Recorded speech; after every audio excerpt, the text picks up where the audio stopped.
Payot et la Fondation Payot pour la promotion de la lecture vous présente Marque-Page.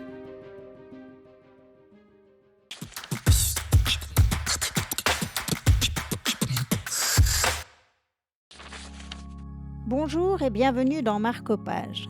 Aujourd'hui, nous vous présentons La brillante destinée d'Elisabeth Zott de Benny Garmus aux éditions Robert Laffont. Une proposition d'Antoinette de Perrault, de Payot Libraire, ici à Lausanne.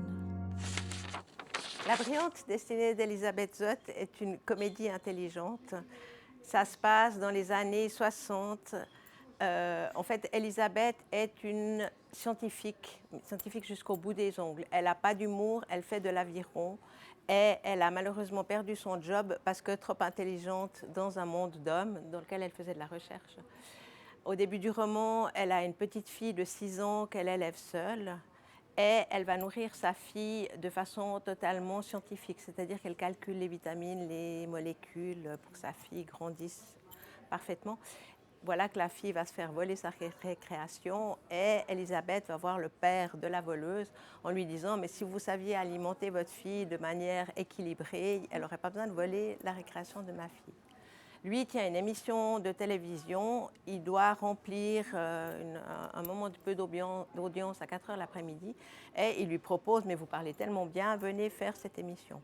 Alors elle arrive, elle commence par débarrasser le plateau de tout ce qui traîne, de petites fleurs, de petits accessoires culinaires. Elle transforme le plateau en véritable laboratoire et elle va expliquer à tout le monde comment faire la cuisine de manière scientifique et équilibrée. Et évidemment, elle va avoir un taux d'audience extraordinaire. Donc ça donne envie, c'est gourmand. Merci beaucoup. Ce que je trouve intéressant dans l'aviron, expliqua le docteur Mason, c'est qu'il se pratique toujours en marche arrière.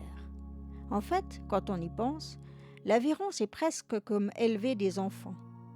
Les deux demandent de la patience, de l'endurance, de la force et du dévouement. Et aucun ne nous permet de voir où nous allons, seulement où nous sommes allés. C'était la brillante destinée d'Elisabeth Zott pour Marque-Page.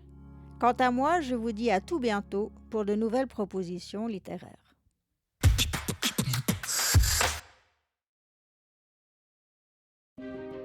Payot et la Fondation Payot pour la promotion de la lecture vous ont présenté Marque-Page.